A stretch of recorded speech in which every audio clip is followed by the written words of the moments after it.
Hello student, good morning. Last lecture हमने मेरे ख्याल से मोस्टली चैप्टर हमारा खत्म हो गया था, दैट इज डेफिनाइट इंटीग्रेशन का। ठीक है ना। तो आज हम इसका ही एप्लीकेशन स्टार्ट करने वाले, new lesson, that is application of definite integration. इसमें एक ही एप्लीकेशन है, एक्चुअली दो एप्लीकेशन होते हैं, area under the curve and volume. ठीक है ना। तो आपको सिर्फ सिलेबस में एरिया ही है, एरिया अंडर द कर्व है। और मैंने बताया था डेफिनेट इंटीग्रेशन में integration of F of X D X from A to B यानी क्या होता है, एरिया अंडर द कर्व ही होता है Y equals to F of X. ठीक है ना। Between the two lines X equals to A to X equals to B होता है। ठीक है ना। लेकिन एरिया अंडर द कर्व यानी application of definite integral start करने से पहले आपको डिफरेंट कर्व्स आपको पता होने चाहिए। पैराबोला क्या होता है, उसका कर्व क्या होता है, इलिप्स का कर्व क्या होता है, साइन एक्स का कर्व, कॉस एक्स का कर्व। तो पहले हम क्या करेंगे, स्केचिंग द डिफरेंट कर्व देखेंगे पहले। ठीक है ना। फर्स्ट जो देखेंगे अभी आपको कोनिक सेक्शन में तीन शेप होते हैं। कोनिक सेक्शन पहला होता है पैराबोला है, parabola and ellipse. Actually hyperbola तो है नहीं इसमें कर्व में फिलहाल। तो पैराबोला और इलिप्स के हम कुछ कर्व देखेंगे। पहला जो है पैराबोला, पैराबोला के चार टाइप्स होते हैं। Y square equals to plus minus 4x, इसमें दो टाइप्स है, प्लस वाला एक और एक माइनस वाला। और दूसरा है X square equals to plus minus 4by। ठीक है ना। इसका कर्व देखेंगे पहले। Suppose Y square equals to 4x, इसका कर्व निकालना है। ठीक है। अभी इसमें क्या करना है, ये जो पैराबोला होता है Y square equals to 4x, इसका मेन एक्सिस जो होता है ये हमेशा y इक्वल्स टू 0 यानी एक्स एक्सिस होता है, दैट इज एक्स एक्सिस। जिसको स्क्वायर नहीं होता है उसका मेन एक्सिस एक्स एक्सिस रहेगा। तो इस पैराबोला का मेन एक्सिस क्या रहेगा, एक्स एक्सिस रहेगा। ठीक है। और इसका वर्टेक्स जो होता है, वर्टेक्स यानी ये पैराबोला का वर्टेक्स ओरिजिन होता है 0 0, यानी पैराबोला हमेशा ओरिजिन से पास होगा। ठीक है। और ये हमेशा सिमेट्रिकल अबाउट एक्स एक्सिस रहेगा और पॉजिटिव एक्स एक्सिस रहेगा, यानी ये टाइप का पैराबोला होता है Y square equals to 4x। यानी इसमें Y square equals to 4x रहेगा तो ये पार्ट कभी भी निगेटिव नहीं आएगा। ये निगेटिव रहेगा तो वाई स्क्वायर जब निगेटिव रहेगा तो पॉसिबल ही नहीं, क्योंकि वाई की वैल्यू फिर इमेजिनरी बन जाएगी। इसलिए ये पॉजिटिव एक्स एक्सिस पे सिमेट्रिकल होता है, यानी एक्स कोऑर्डिनेट हमेशा पॉजिटिव रखना पड़ेगा, where a should be greater than 0 ही होना चाहिए। ठीक है ना। तो ये कर्व इसका y square equals to 4x का, ये हमेशा सिमेट्रिक अबाउट एक्स एक्सिस होता है, सिमेट्रिक अबाउट एक्स एक्सिस होता है। ये वर्टेक्स होता है, इसको वर्टेक्स बोलते हैं ओरिजिन को 0 0। ये वर्टेक्स होता है पैराबोला का y square equals to 4x का। ये सिमेट्रिकल होता है। सिमेट्रिकल इन द सेंस यानी क्या होता है, सपोज a, मैंने a भी perpendicular to suppose X axis draw करेंगे तो a का जो x कोऑर्डिनेट रहेगा, दोनों का x कोऑर्डिनेट सेम ही रहेगा और y कोऑर्डिनेट प्लस माइनस रहेगा, जो भी रहेगा। अभी सपोज मैंने ले लिया है, यानी ये x ये y लेंगे तो ये डेफिनेटली क्या रहेगा, x एंड माइनस y रहेगा। तो इसको सिमेट्रिसिटी बोलते हैं। ठीक है ना। तो ये कर्व क्या रहेगा, सिमेट्रिकल रहेगा अबाउट एक्स एक्सिस पूरा। इसमें इसके बाद इसमें क्या होता है, एक्चुअली फोकस होता है पैराबोला का, फोकस हमेशा होता है a,0 होता है। ठीक है। फोकस के कोऑर्डिनेट हमेशा s से होते हैं, a,0 होता है। और फोकस से जो कॉर्ड पास होती है उसको लैटिस रेक्टम बोलते हैं, L to L', ये होता है लैटिस रेक्टम। और लैटिस रेक्टम का इक्वेशन हमेशा x इक्वल्स टू a होता है। ठीक है ना। फोकस a,0, तो आपको क्या रखना है फिलहाल इस कर्व में y square equals to 4x दिया होगा, तो ये पॉजिटिव एक्स एक्सिस को सिमेट्रिकल होता है। इसका मेन एक्सिस क्या होता है, एक्स एक्सिस क्या रहेगा, एक्स एक्सिस रहेगा। वर्टेक्स, ठीक है, यहाँ लिख देता हूँ, चलो। एक्सिस क्या रहेगा इसका, एक्स एक्सिस रहेगा। वर्टेक्स ओरिजिन रहेगा 0 0, फोकस a,0 रहेगा। और lattice rectum L to L distance, lattice rectum यानी लेंथ ऑफ लैटिस रेक्टम हमेशा 4a होता है, ये डिस्टेंस हमेशा 4a होता है। और इक्वेशन जो होता है लैटिस रेक्टम का, ये L to L' यानी लैटिस रेक्टम होता है, लैटिस रेक्टम। और ये हमेशा इसका इक्वेशन होता है x इक्वल्स टू a। फिलहाल तो इतना आपको याद रखना है इस कर्व के लिए, y square equals to 4x के लिए फर्स्ट पैराबोला के लिए, यानी suppose y square equals to suppose 2x दिया है, तो ये पैराबोला फर्स्ट टाइप करेगा और ये पॉजिटिव एक्स एक्सिस को सिमेट्रिकल रहेगा। ठीक है, ये एग्जांपल है, y square equals to 2x, y square equals to 8x etcetera, ये सब एग्जांपल है इसके। अभी माइनस रहेगा तो क्या होगा, देखो चेंजेस माइनस के लिए बता रहा हूं मैं। अभी ये फिलहाल क्या है, y square equals to positive 4x के लिए, लेकिन y square equals to minus 4x रहेगा, तो ये निगेटिव एक्स एक्सिस वो सिमेट्रिकल रहेगा, पूरा उल्टा रहेगा अभी। ठीक है, यहाँ बता देता हूँ, y square equals to minus 4x। अब इसका देखो, इसका भी एक्सिस क्या रहेगा, जिसको स्क्वायर नहीं हो मेन एक्सिस होता है, x को स्क्वायर नहीं है, इसका एक मेन एक्सिस क्या रहेगा, x एक्सिस ही रहेगा, लेकिन ये निगेटिव एक्स एक्सिस को सिमेट्रिकल रहेगा, इस साइड रहेगा। x जब निगेटिव रहेगा तब भी ये प्रोडक्ट पॉजिटिव आएगा, तब भी y स्क्वायर के स्क्वायर रूट निकाल सकते हैं। y स्क्वायर पॉजिटिव रहेगा तब भी ये क्या रहेगा, y के प्लस माइनस 2 वैल्यूज आने वाले हैं, तो x निगेटिव होना ही चाहिए, तब भी ये प्रोडक्ट टोटल क्या आने वाला है, पॉजिटिव आने वाला है। तो ये निगेटिव एक्स एक्सिस को सिमेट्रिकल रहेगा, ठीक है ना, इस साइड रहेगा, इसके अपोजिट उस साइड रहेगा, वर्टेक्स वही रहेगा, एक्सिस वही रहेगा, एक्सिस एक्स एक्सिस रहेगा, वर्टेक्स भी वही रहेगा, फोकस बदलेगा। फोकस क्या बदलेगा, देखो इसका फोकस रहेगा s -a, 0, ये फोकस रहेगा इसका -a, 0। और लैटिस रेक्टम का इक्वेशन क्या रहेगा, x equals to minus a, x equals to minus a, ये लैटिस रेक्टम का क्या रहेगा, इक्वेशन रहेगा। ठीक है, तो ये दो टाइप के पैराबोला, ये कर्व आपको याद रखना है। y square equals to 4x का कर्व देखो कैसे निकाला है मैंने, ये पॉजिटिव एक्स एक्सिस को सिमेट्रिकल होता है, वर्टेक्स ओरिजिन, फोकस a, 0, ठीक है, latus rectum x equals to a, ये इक्वेशन याद रखना है। उसके बाद y square equals to minus 4x, ये सेकंड टाइप है पैराबोला, तो ये माइनस एक्स एक्सिस इसका क्या है, मेन एक्सिस रहेगा और इसको सिमेट्रिकल रहेगा माइनस एक्स एक्सिस। ठीक है, फोकस क्या रहेगा, -a, 0, या a, 0 था फर्स्ट टाइप में, इसमें -a, 0। लैटिस रेक्टम क्या रहेगा, x इक्वल्स टू -a रहेगा। ठीक है, तो ये पहले दो कर्व नोट डाउन कर लो, फिर हम आगे के दो कर्व लेंगे, x square equals to plus minus 4by। ठीक है, नोट्स।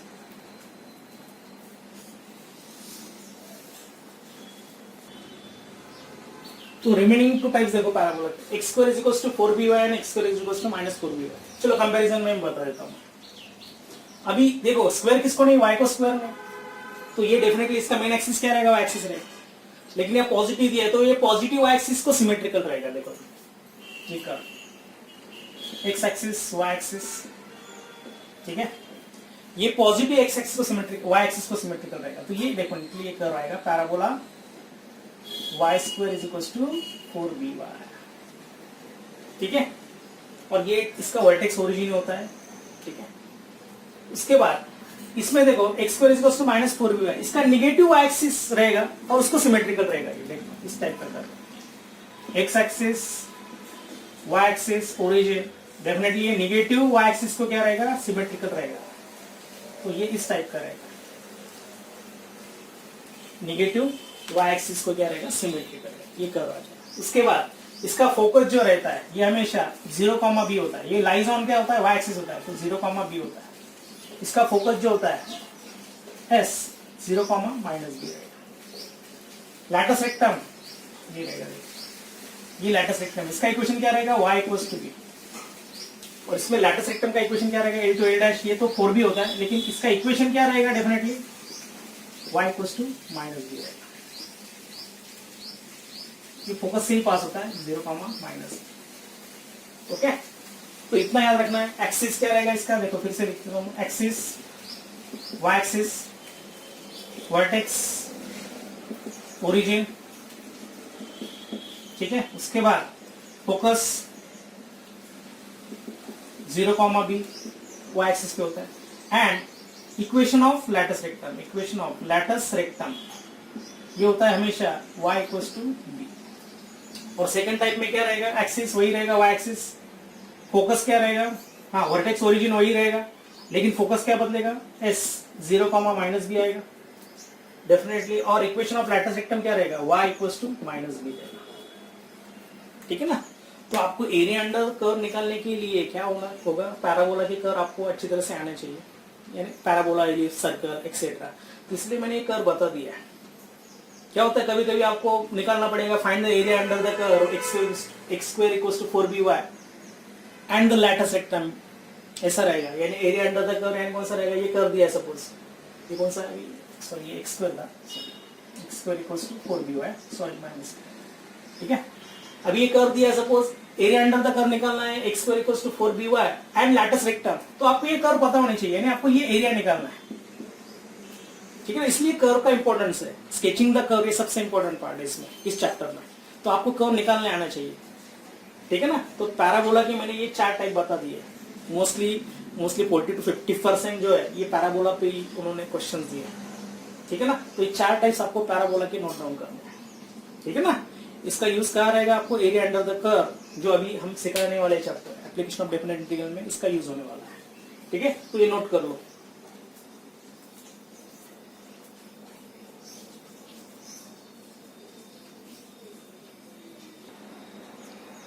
उसके बाद जो कर्व है सेकंड, इलिप्स।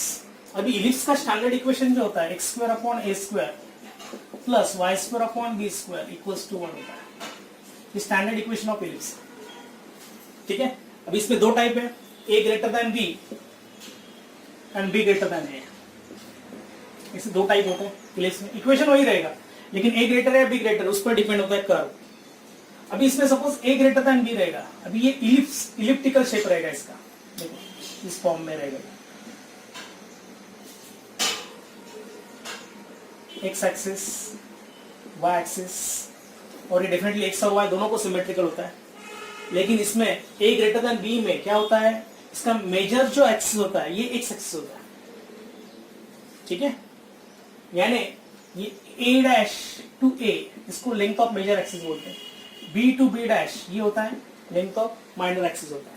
और ये हमेशा वर्टिसेस क्या होते हैं, a डैश b और b डैश, इसको वर्टिसेस बोलते हैं ऑफ इलिप्स। ये हमेशा a, 0 रहेगा, तो ये डेफिनेटली माइनस a, 0 होता है, b 0, b and 0, minus b रहेगा। तो इसको वर्टिसेस ऑफ इलिप्स बोलते हैं, 4 वर्टिसेस होते हैं इसमें, that is the point on x y axis, x and y axis रहता है वेयर इलिप्स इंटरसेक्ट। तो ये a प्लस माइनस a, 0 होता है and b 0, plus minus b होता है। तो ये लेंथ डेफिनेटली कम रहेगी क्योंकि a ग्रेटर देन b है, a की लेंथ क्या रहेगी, ग्रेटर देन b रहेगा, तो डेफिनेटली ये क्या रहेगा, minor, length of minor axis रहेगा, और ये लेंथ ऑफ क्या रहता है, मेजर एक्सिस होता है। इसका वर्टेक्स क्या होता है, ओरिजिन होता है। मेन एक्सिस क्या होता है, एक्स एक्सिस होता है, मेन एक्सिस। इसका मेजर एक्सिस को मेन एक्सिस बोलेंगे, इसको ये माइनर एक्सिस होता है, वाई एक्सिस, ठीक है। ये a टू a डैश इसको लेंथ ऑफ मेजर एक्सिस बोलेंगे, b टू b डैश इसको माइनर एक्सिस बोलेंगे। इसमें 2 फोकाई होते हैं s एंड a डैश, ये हमेशा होते हैं a, 0 एंड माइनस a, 0, या e यानी इसेंट्रिसिटी होती है, ठीक है। तो ये आप सिर्फ याद रखो फोकस क्या होता है, ठीक है। उसके बाद फोकस से जो पास होती है उसको लैटिस रेक्टम बोलते हैं, ठीक है। इसका जो इक्वेशन रहेगा, अभी इसके एक्चुअली एंड पॉइंट जो रहते हैं y इक्वल्स टू, अभी इसका इक्वेशन क्या रहेगा, डेफिनेटली x इक्वल्स टू क्या रहेगा, a ही रहेगा, और x equals to minus a रहेगा, that like equation of latus rectum, ठीक है। फिलहाल तो इलिप्स में इतना याद रखना है, a ग्रेटर देन b के लिए इसको हॉरिजॉन्टल इलिप्स भी बोलते हैं, और b ग्रेटर देन a रहेगा तो ये पूरा आपको क्या करना पड़ेगा, वर्टिकल करना पड़ेगा, वर्टिकल इसको इलिप्स भी बोलते हैं। इस टाइप का रहेगा, देखो वर्टिसेस वही है, x axis y axis, a dash वही है, b b डैश, ये 0, b, ये 0, माइनस b है, ये रहेगा 1, 0 और माइनस a, 0। वर्टिसेस वही है, उसकी पोजीशन नहीं बदलेगी, लेकिन b ग्रेटर देन a तो ये मेजर एक्सिस रहेगा, b to b dash a distance, और ये माइनर एक्सिस रहेगा। तो इसका मेन एक्सिस क्या रहेगा, y एक्सिस रहेगा, वर्टेक्स ओरिजिन रहेगा। वर्टिसेस तो बताया मैंने, इसका 2 फोकाई रहेंगे, लेकिन ये डेफिनेटली मेजर एक्सिस पे रहेंगे, s and s dash, s and, और ये होता है 0, be 0, माइनस, और इक्वेशन जो रहेगा लैटिस रेक्टम का y equals to be and y equals to minus b। तो फिलहाल आपको इतना याद रखना है कर्व में।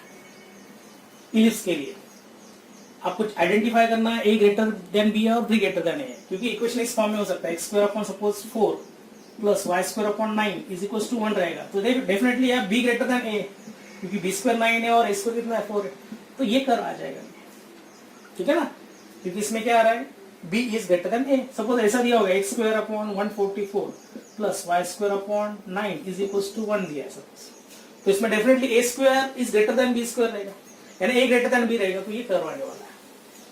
तो फिलहाल इसमें आपको ये शेप याद रखना है, वर्टिसेस क्या होते हैं, ठीक है, और कोऑर्डिनेट ऑफ फोकस याद रखो a, 0 माइनस a, 0 एक्सेट्रा। उसके बाद इक्वेशन ऑफ क्या रहेगा, लैटिस रेक्टम क्या है ये आप ध्यान रखो, x इक्वल्स टू a ही होता है और x equals to minus a ही रहेगा लेफ्ट राइट में, इसमें y equals to plus minus b होता है, ठीक है ना। इक्वेशन ऑफ क्या रहेगा, ये लैटिस रेक्टम रहेगा। तो इसका एक्सिस फिर से लिख देता हूं मैं, एक्सिस क्या रहेगा, फर्स्ट टाइप में फर्स्ट एंड सेकंड यही मेंशन कर देता हूं, first type and second type, a greater than b, b greater than a। Axis क्या रहेगा, डेफिनेटली इसका x एक्सिस रहेगा, इसका y एक्सिस रहेगा फर्स्ट टाइप के लिए। इसका वर्टेक्स तो वही है दोनों का, वर्टेक्स सेंटर, इसको सेंटर बोलेंगे, चलो सेंटर क्या रहेगा, ओरिजिन ही रहेगा दोनों का। वर्टाइसेस वही रहेंगे definitely, plus minus a, 0 and b 0, plus minus b, actually 4 है, मैंने एक में ही दिखा है, इसके भी वही रहेंगे, ठीक है ना, same vertices. Equation of directrix, foci के कोऑर्डिनेट लिखेंगे, सपोज फोकाई, एस क्या रहेगा, फोकाई के coordinate s plus minus a, 0 plus minus a, 0 और यहाँ s 0, प्लस माइनस b रहेगा, ठीक है, बस तो ये याद रखना है। और इक्वेशन ऑफ क्या रहेगा, लैटिस रेक्टम, ये लैटिस रेक्टम का इक्वेशन, ये आपको याद रखना है इक्वेशन, ये भी वही करना है आपको, इक्वेशन ऑफ लैटिस रेक्टम इतना याद रखना है। तो स्केचिंग द कर्व में आपको इसका इतना पता होना चाहिए, ठीक है ना, नोट दिस।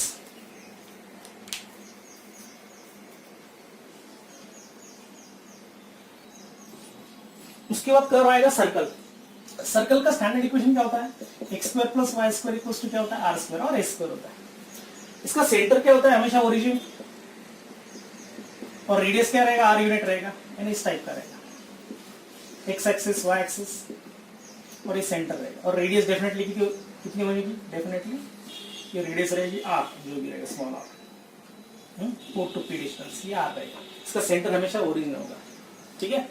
ये सिंपल सर्कल है, X square plus Y square equals to R square, इसको स्टैंडर्ड सर्कल भी बोलेंगे।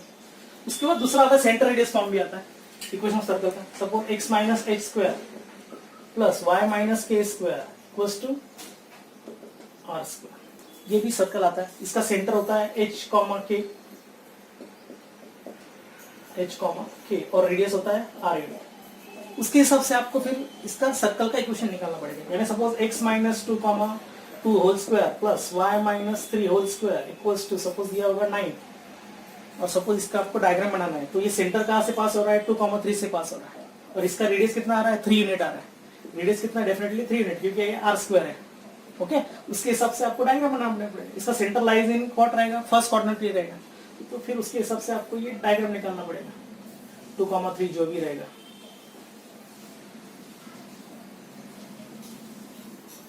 ठीक है। ये क्या बनेगा आपका सेंटर। फिर उसके अकॉर्डिंग आपको क्या करना पड़ेगा, रेडियस निकालना पड़ेगा। ये रहेगा आपका y इक्वल्स टू कितना दिया है, 3 यूनिट है, सॉरी यहाँ से यहाँ तक 3 यूनिट है, और ये यहाँ से यहाँ तक 2 यूनिट, ठीक है। यानी ये क्या बन जाएगी, रेडियस बन जाएगी। तो ये ऐसा सर्कल कुछ ना कुछ बनेगा, डेफिनेटली ये टच ही करेगा, डेफिनेटली तो ऐसा कुछ सर्कल बनेगा डेफिनेटली। तो ये आपको सेंटर रेडियस फॉर्म होना चाहिए। जब आप डायग्राम निकालोगे तो आपको ये फॉर्म भी याद रखना है, इसको सेंटर रेडियस फॉर्म बोलेंगे, ठीक है ना। सेंटर के हिसाब से आपको सर्कल निकालना है, ठीक है। इसको ग्राफ पेपर कुछ मिलेगा नहीं, आपको रफली में निकालना है, लेकिन use pencil and pain in exam, जो भी रहेगा, पेंसिल और स्केल जो भी रहेगा, ठीक है। तो ये कौन सा फॉर्म है, स्टैंडर्ड सर्कल है, X square plus Y square is R square. इसका सेंटर क्या रहता है, ओरिजिन, और रेडियस क्या रहती है, आर यूनिट होती है, ठीक है। और ये जो कौन सा फॉर्म है, सेंटर रेडियस फॉर्म है, X minus H square plus Y minus K square equals to R square. इसका सेंटर होता है H comma K, radius R unit होती है। तो उसके हिसाब से आप डायग्राम निकाल सकते हैं। एक्स एक्सिस वाई एक्सिस, तो मैंने सेंटर निकाला पहले 2,3 एक्सेट्रा, x2 और y 3। तो इसका सेंटर और रेडियस कितना है 3 यूनिट लेके आप सर्कल निकाल लो, तो ये इसका डायग्राम बन जाएगा। ठीक है, इसमें और एक आता है सेंटर रेडियस फॉर्म। जब आप एक्सपांड करोगे तो जनरल इक्वेशन ऑफ सर्कल मिल जाता है, x square plus y square plus 2gx plus 2fy plus c equals to 0। ये जनरल सर्कल होता है। इसका सेंटर हमेशा होता है -g-1 होता है और रेडियस हमेशा under root g square plus f square minus c होता है। ये भी आप फॉर्म याद रखो, ये जनरल इक्वेशन ऑफ सर्कल। यानी यही जब centre radius form expanded form में लिखते हैं तो आपको जनरल इक्वेशन ऑफ सर्कल बन जाता है, जनरल इक्वेशन ऑफ सर्कल बन जाता है, इस फॉर्म में होता है। और इसमें हमेशा सेंटर होता है -g-f, यानी x और y कोएफिशिएंट का हाफ बना लो और उसको माइनस साइन दे दो तो ये सेंटर बन जाता है। और रेडियस का फॉर्मूला है under root G square plus F square minus c। और इसका प्रूफ हमने देखा एक्चुअली सर्कल चैप्टर 11 में था आपको, सर्कल और उसके आगे वाला है कोनिक सेक्शन। ठीक है, तो सर्कल में सिंपल पार्ट इतना ही आपको अभी फिलहाल तो 3 फॉर्म याद रखने, standard circle, centre radius form and general equation of circle. ठीक है, इतने 3 फॉर्म याद रखो और उसके कर्व। Okay, no this.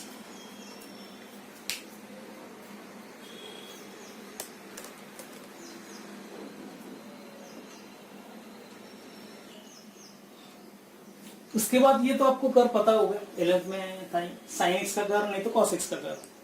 अभी साइन एक्स का कर्व आपको पता है, साइन एक्स की रेंज ऑलवेज इन बिटवीन क्या होती है, -1 to 1 ही रहेगी। वाई की value always in between vary रहेगी, -1 to 1 ही रहेगी। Y equals to sine X लेंगे। अभी इसका कर्व निकालना है, सपोज देखो X axis Y axis, first quarter में ही ले रहा हूँ, ये X axis Y axis origin. अब इसमें एक्स एक्सिस पे मैं सब एंगल्स ले रहा हूँ, ठीक है ना, एक्स है डोमेन रहेगा। अभी इसमें एक्स की वैल्यू जो लेनी है, अभी सपोज 0, उसके बाद मैं लेता हूँ चलो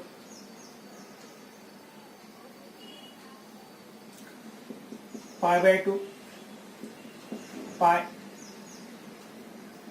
3π/2 एंड 2π। चलो ये इंटरवल ले लेंगे।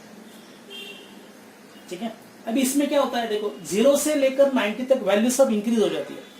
साइन 0 0 होता है, साइन 0 क्या रहेगा 0। साइन आगे जाएंगे, सपोज साइन 30 π/6, साइन 30 हाफ होता है, दैट इज 0.5 होता है।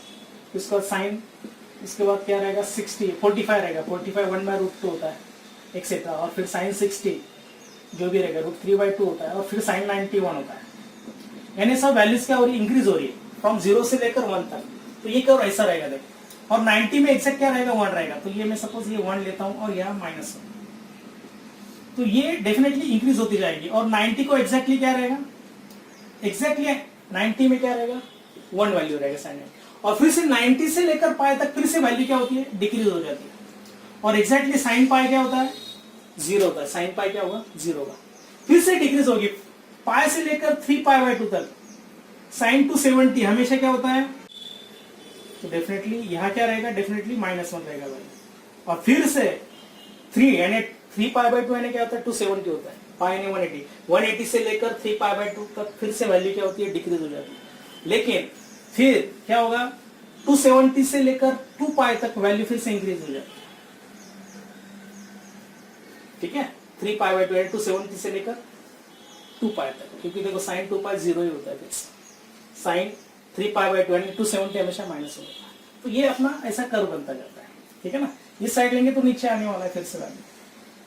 ठीक है ना, यहाँ सपोज -90 ले लेंगे आप, -π/2, तो साइन -90 कितना होता है -1 होता है। तो ऐसा कर्व रहेगा, फिर से यहाँ -π रहेगा, तो -π के लिए 0 रहेगा। इस टाइप का कर्व आ जाता है। ये किसका कर्व है, साइन एक्स का, y equals to sine X और f ऑफ x और y इक्वल्स टू। ठीक है, यानी साइन एक्स की वैल्यू ऑलवेज इन बिटवीन क्या होती है, -1 to 1 होती है। ये कभी भी -1 से लेस नहीं होती और कभी भी 1 से ग्रेटर नहीं होती। ठीक है, ये किसका कर्व है, डेफिनेटली साइन एक्स का कर्व। अभी सपोज cos x का कर्व रहेगा, देखो cos x का कर्व देखेंगे, फिर से cos x की रेंज वही होती है। cos x भी क्या होता है, greater than equals to -1, less than equals to 1 ही होता है। ठीक है, अब इसका कर्व क्या रहेगा, देखो x एक्सिस y एक्सिस 0 ये ले लेंगे, चलो 1 से लेकर -1 तक वैल्यू होती है, आपको पता है 0। उसके बाद फिर से ले लेंगे π/2, पाई 3π/2 2π। ओके, अभी देखो cos 0 जो स्टार्ट करेंगे, cos 0 हमेशा कितना होता है 1 होता है। फिर cos 30 की वैल्यू √3/2 होती है। फिर cos 60 हाफ होती है 0.5 और cos 90 डेफिनेटली कितना होता है 90 यानी π/2, ये 0 होता है। यानी फिर से वैल्यू क्या हो रही है, डिक्रीज हो रही है 1 से लेकर 0 तक। यानी ये कर्व देखो cos 0 कितना होता है 1 से लेकर 90 तक क्या रहेगा कर्व, देखो अभी डिक्रीज हो रहा है, ठीक है ना। और फिर 90 से लेकर पाई तक फिर से डिक्रीज होगा ये, क्योंकि साइन पाई कितना होता है, अब ये cos पाई कितना होता है डेफिनेटली -1 होता है। तो ये आएगा, देखो ये एग्जैक्टली पाई की जगह क्या रहेगा -1 होता है। फिर पाई से लेकर 3π/2 तक फिर से क्या रहेगा इंक्रीज होगा, और एग्जैक्टली cos 270 0 होता है। फिर से कर्व इंक्रीज होते जाएगा और डेफिनेटली 2π में क्या रहेगा, फिर से 1 रहेगी वैल्यू, ठीक है ना। cos 2π कितना रहेगा 1 रहेगा, ठीक है ना। यहाँ सपोज नीचे ले लेंगे, सपोज -90 ले लेंगे सपोज, तो ये कर्व ऐसा फिर से क्या होगा, ये नीचे जाएगा, क्योंकि cos -90 भी 0 होता है, ठीक है ना। तो ये कर्व किसका रहेगा, डेफिनेटली cos x का। ये कर्व किसका है, y cos x। तो ये एटलीस्ट इतना कर्व तो पता होना चाहिए, sin x का कर्व, cos x का कर्व पता होना चाहिए। पैराबोला की मैंने बताई 4 टाइप्स होते हैं, इसके सबके कर्व आपको पता होने चाहिए जो अभी मैंने डिस्कस किया। फिर इलिप्स के 2 टाइप्स होते हैं, वो कर्व भी आपको पता होने चाहिए, ठीक है ना। तो ये सब कर्व आपको लगने वाले हैं किसमें, एरिया अंडर द कर्व, जो अभी हम स्टार्ट करने वाले हैं लेसन, इसमें लगने वाले। और स्ट्रेट लाइन तो पता है, स्ट्रेट लाइन कैसे निकालना ये तो आपको पता है, लाइन प्लॉट करनी होती है। एरिया अंडर लाइन भी होता है कभी कभी, ठीक है ना। और मिक्स भी होते हैं, area under the curve y = 4x and line भी हो जाता है। तो दोनों कर्व का भी इंटरसेक्शन आपको एरिया निकालना पड़ता है, ठीक है ना। स्ट्रेट लाइन के तो आपको आ जाएंगे, नो प्रॉब्लम। स्ट्रेट लाइन कैसे निकालते ग्राफ पेपर पे आपको पता है, सीखते आए। तो इतने आपको कर्व पता होने चाहिए, ठीक है ना। तो साइन और कॉस के पहले नोट करो।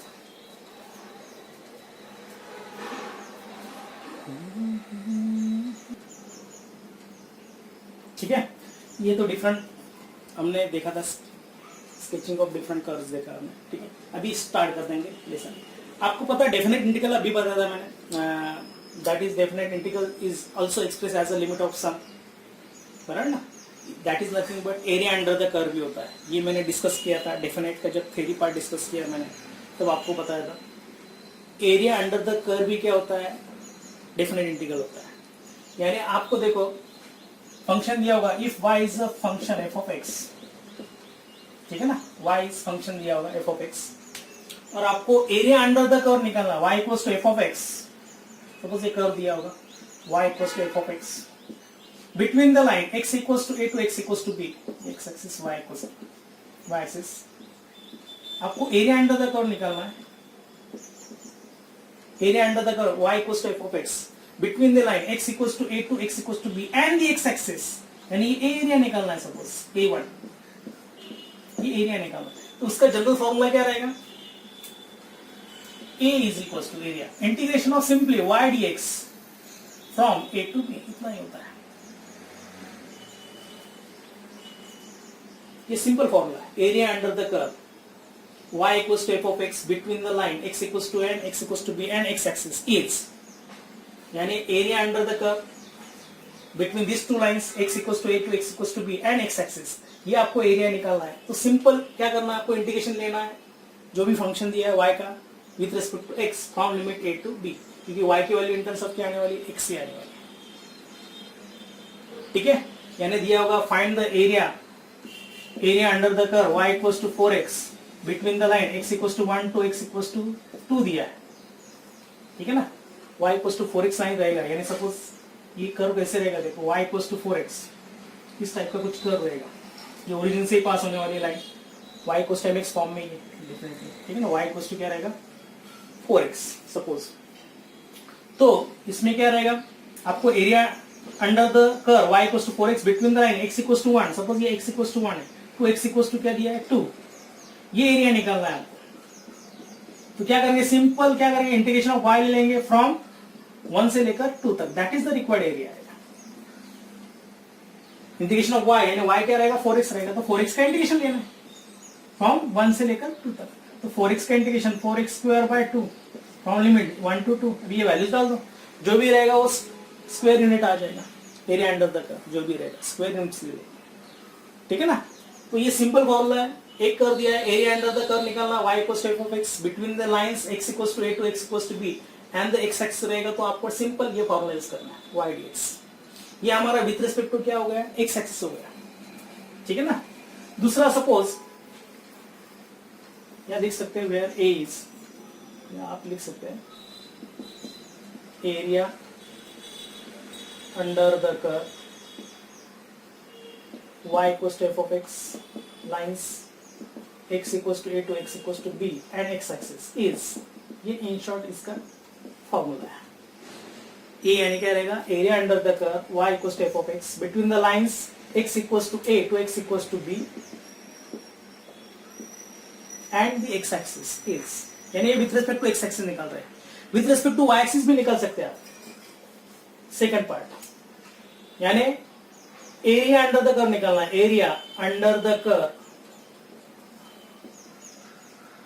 y equals to f of x between the line y equals to a to y equals to b and y axis निकालना है सपोज, तो इसका फॉर्मूला होता है integration of x dy from a to b।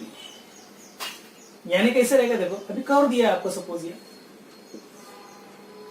y equals to f of x, actually x equals to f of y रहेगा ये curve, यानी आपको x in terms of y में कन्वर्ट करना पड़ेगा, x in terms of y, ये curve दिया है आपको। एरिया बिटवीन द लाइंस निकालना है, x equals to a to x equals to b, ये x axis y axis origin, ये कर्व रहेगा आपका y equals to f of x from y equals to a to y equals to b रहेगा, और y axis ये area निकालना है suppose. तो इसका फॉर्मूला क्या रहेगा, इंटीग्रेशन तो लेना है लेकिन विथ रिस्पेक्ट टू y लेना है, यानी integration of x with respect to y from limit a to b रहेगा। इसका example suppose area under the curve y equals to फिर से 4x दिया है, between the line y equals to 1 to y equals to दिया होगा suppose 4 and y axis दिया है, ये एग्जांपल है। Area under the curve y equals to 4x between the lines y equals to 1 to y equals to 4 and y axis निकालना है, तो पहले आपको क्या करना पड़ेगा, इसका कर्व निकालना पड़ेगा।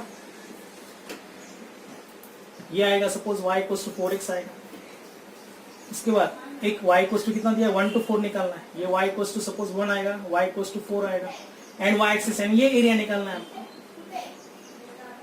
तो इसके लिए फॉर्मूला क्या बनेगा, x dy आएगा, इंटीग्रेशन ऑफ x dy आएगा, लेकिन यहाँ x की वैल्यू क्या बनेगी, y/4 लेनी पड़ेगी आपको, y/4 dx from dy from limit क्या रहेगा, डेफिनेटली 1 टू 4, तो ये आपको एरिया मिल जाएगा डेफिनेटली, ठीक है। तो हम क्या निकल रहे हैं, with respect to y axis निकालना है आपको एरिया, तो x dy लेना है, और with respect to x axis निकालना है तो y dx लेना है। यानी with respect to x axis रहेगा तो हमेशा integration with respect to x रहेगा, विथ रिस्पेक्ट टू y निकालना है यानी area with respect to y axis निकालना है तो हमेशा with respect to y integrate करना है। तो सिंपल फॉर्मूला है y dx with respect to x axis के लिए, x dy with respect to y axis के लिए, ठीक है। तो ये दो फॉर्मूला पहले नोट डाउन कर।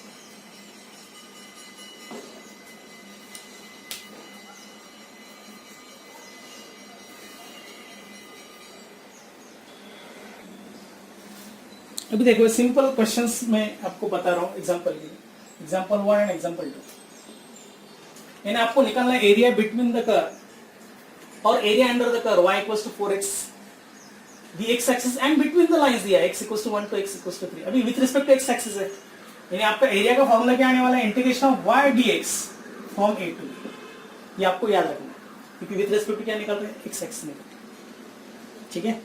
यहाँ क्या निकलना है, एरिया अंडर द कर्व निकालना है y equals to 4x between the lines y equals to 1 to y equals to 3 and y axis निकालना है। तो इसमें एरिया का फॉर्मूला क्या रहेगा, एरिया अंडर द कर्व का x dy रहेगा फ्रॉम a टू b, ठीक है। ये कंपैरिजन में ले रहा हूं मैं। तो उसके बाद y की वैल्यू पता है आपको, y की वैल्यू क्या है 4x, तो यहाँ 4x डाल देंगे और लिमिट तो दिया 1 टू 3, 4x का इंटीग्रेशन ले लेंगे 4x² 2 फ्रॉम लिमिट 1 टू 3, तो कितना आएगा ये, डेफिनेटली 2x² रहेगा, और फिर 1 टू 3 लिमिट डाल देंगे तो 2 कॉमन ही रखेंगे, 3² - 1², 3 स्क्वायर कितना आएगा 9, 9 माइनस 1 8, 8 टू 16, 16 स्क्वायर यूनिट ये आएगा इसका एरिया। और इसका डायग्राम देखेंगे सपोज तो ये लाइन है सिंपल, कौन सी लाइन है y इक्वल्स टू 4x है, ठीक है, x equals to 1 to x equals to 3 ये अप्रोक्सीमेटली रहेगा, x equals to 1 to x equals to 3 and x axis बराबर ना, तो ये एरिया रहेगा। डायग्राम को मार्क्स होते हैं तो डायग्राम निकालना जरूरी है, तो आप डायग्राम निकालते जाते हैं, ठीक है ना, उसको 1 मार्क्स होता है ये डायग्राम। तो पहले क्या करना है, एरिया अंडर द कर्व, पहले आप डायग्राम निकाल लो, फिर ये प्रोसीजर ये, तो इसका आंसर कितना आ रहा है 16 स्क्वायर यूनिट आ रहा है। सेम क्वेश्चन है, find the area under the curve y equals to 4x, between the lines दिया y equals to 1 y equals to 3 and y axis दिया है, इसका डायग्राम कैसे आएगा देखो, जो भी y इक्वल्स टू 4x, ठीक है, between the line y equals to 1 to y equals to कितना है 3 दिया, तो ये एरिया निकालना है आपको, ये डायग्राम तो निकालना पड़ेगा अभी फिलहाल एग्जाम में रहेगा क्वेश्चन, तो 2 नहीं तो 3 मार्क्स के लिए आ सकते। तो पहले डायग्राम निकाल लो, फिर ये फॉर्मूला लिखने के बाद x की वैल्यू निकालेंगे, इन टर्म्स ऑफ y निकालना पड़ता है, विद रिस्पेक्ट टू y लेना इंटीग्रेशन, तो x की वैल्यू क्या रहेगी y/4 रहेगी, और लिमिट क्या रहेगा डेफिनेटली 1 से लेकर 3 तक रहेगा, फिर 1/4 साइड में रखेंगे और y का इंटीग्रेशन ले लेंगे, y का इंटीग्रेशन क्या रहेगा y²/2 फ्रॉम लिमिट 1 to 3, बस अभी कैलकुलेशन बाकी 1/8 बाहर ही रखेंगे 4 टू साइड, फिर अभी upper limit minus lower limit यानी 3 स्क्वायर माइनस 1 स्क्वायर आएगा, ठीक है ना, 3 स्क्वायर कितना आएगा डेफिनेटली 9, 9 माइनस 1 कितना आएगा 8, 8 कैंसिल 1 स्क्वायर यूनिट आएगा, 1 square, that is the area under the curve y equals to 4x। लेकिन ये विद रिस्पेक्ट टू क्या निकाला है y एक्सिस, और ये with respect to x axis निकाला है, ठीक है, ये कंपैरिजन में आप नोट डाउन कर लो, नोट दिस।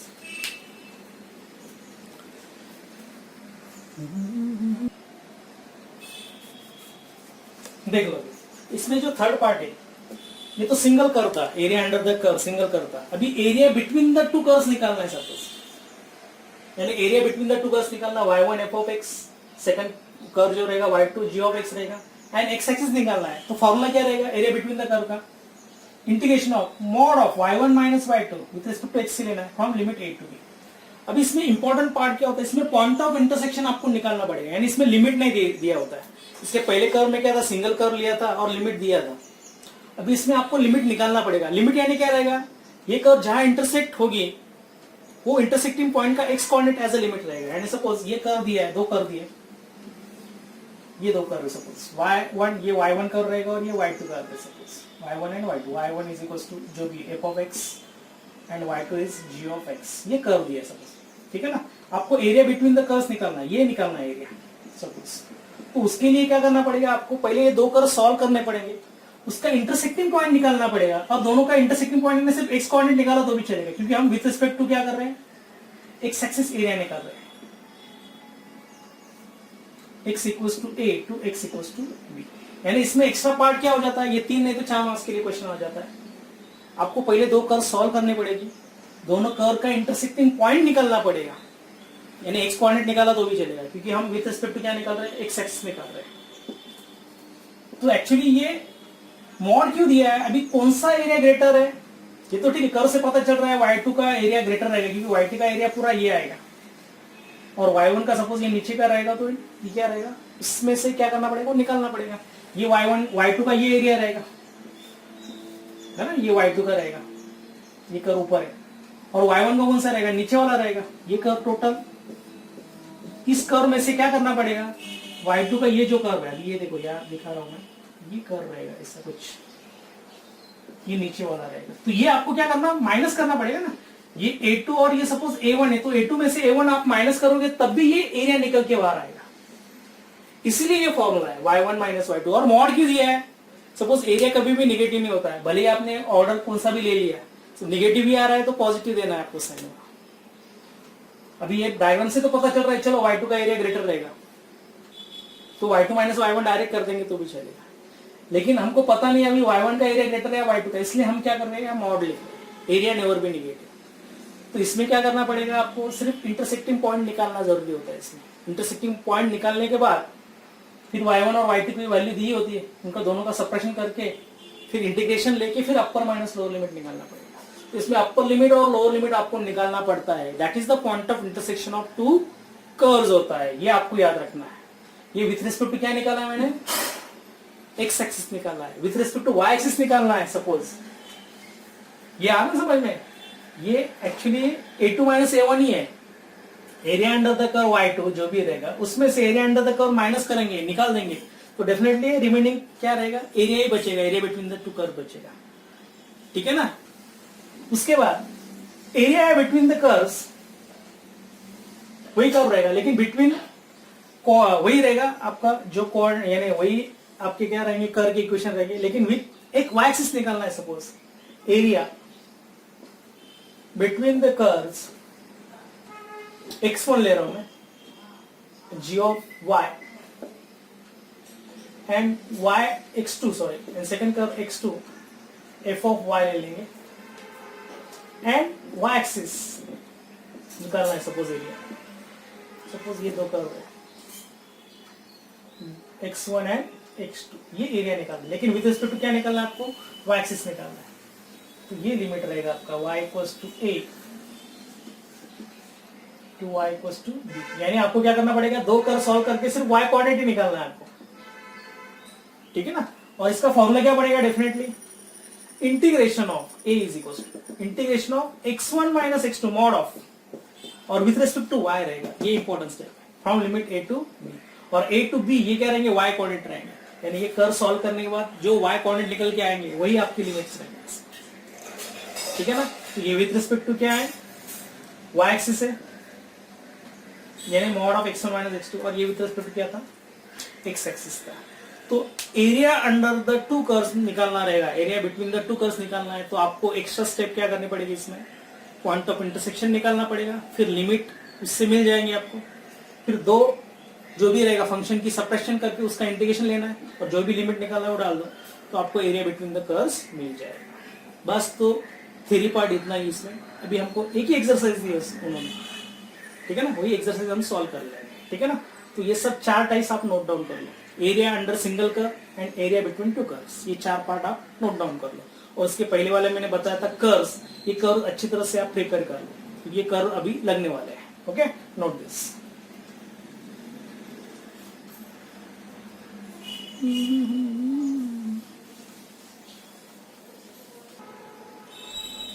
देखो अभी एक्सरसाइज स्टार्ट कर देंगे। एक्सरसाइज 5.1। अभी क्वेश्चन नंबर 1 दिया, find the area of the region bounded by the following curve x axis and given line. तो उसमें फर्स्ट क्वेश्चन दिया, sub question y equals to 2x, line का इक्वेशन दिया, between the lines दिया x equals to 0 to x equals to 5। ठीक है, इसका curve कैसे रहेगा। अभी y इक्वल्स टू 2x ये लाइन डेफिनेटली कहां से पास होने वाली है, ओरिजिन से पास होने वाली है, अप्रोक्सीमेटली निकालना है। y इक्वल्स टू क्या रहेगा, 2x। ओके, उसके बाद between the line x equals to 0, यानी यही रहेगा, y एक्सिस का इक्वेशन होता है ना, x equals to 0 and x equals to 5, x equals to क्या रहेगा 5। तो ये आपको ये एरिया निकालना है। ठीक है, और इसका फॉर्मूला क्या रहेगा, यहाँ लिखेंगे required area is integration of y dx from limit a to b integration of y यानी क्या रहेगा 2x dx from limit 0 to 5, फिर 2x का integration 2x square by 2 from limit 0 to 5। तो कितना आएगा, डेफिनेटली ये 2 तो कैंसिल होगा, 5 स्क्वायर माइनस 0 स्क्वायर यानी 25 स्क्वायर यूनिट। ये फाइनल आंसर आएगा 25 square unit, that is the required area. ठीक है, सिंपल डायग्राम निकालो, उसको मार्क्स रहते हैं 1 मार्क्स, कैलकुलेशन को 1 मार्क्स रहेंगे, सिंपल है। इसे 2 मार्क्स ये डिस्ट्रीब्यूट कर देंगे, 2 मार्क्स का ही क्वेश्चन है। ठीक है, दूसरा क्वेश्चन देखो, x इक्वल्स टू 2y दिया है, y equals to 0 and y equals to 4, area निकालना है, बिटवीन द लाइन दिया है, देखेंगे। अभी x इक्वल्स टू 2y, और ये ऐसा भी कर हो सकता है, चलो यहाँ निकाल देता हूं, निकाल देंगे। अभी x इक्वल्स टू 2y है, y इक्वल्स टू क्या रहेगा, x बाय 2 ही रहेगा डेफिनेटली। ये भी ओरिजिन से ही पास होने वाला है डेफिनेटली, ये कहां से पास होने वाला है, ओरिजिन से ही पास होने वाला है, y इक्वल्स टू और x बाय 2 और x इक्वल्स टू 2। अभी x इक्वल्स टू 0 ये डेफिनेटली किसका इक्वेशन होता है, x एक्सिस का इक्वेशन होता है, sorry y equals to 0 x axis का इक्वेशन होता है, एंड y इक्वल्स टू 4 दिया है, देखेंगे, अप्रोक्सीमेटली के लिए, ठीक है। y इक्वल टू कितना रहेगा, 4 रहेगा। तो find the area of reason bounded by the following curve, यानी कौन सा है, y इक्वल टू x/2, यही रहेगा curve between y equal to 0 यानी x axis and y equal to 4, ये एरिया निकालना है,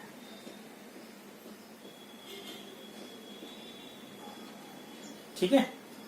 तो ये एरिया निकालना है सपोज, ये तो हम क्या करेंगे विद रिस्पेक्ट टू क्या निकालेंगे, y एक्सिस से निकालेंगे, ठीक है ना।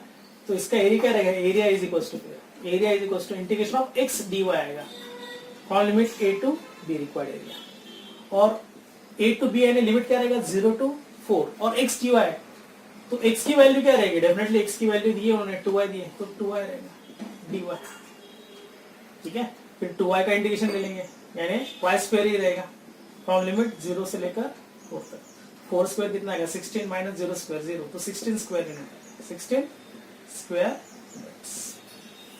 तो फाइनल आंसर आएगा, ठीक है ना। उन्होंने क्या लिखा, फाइंड आउट करने को बोला है, find the area of the region bounded by x equals to 2y, ये लाइन रहेगी, ठीक है। y इक्वल्स टू 0 यानी x एक्सिस रहेगा, यानी ये लाइन रहेगी y equals to 0 and y equals to 4, ये y इक्वल्स टू 4 रहेगा। तो ये तीनों लाइन मिला के, ठीक है, नोट दिस।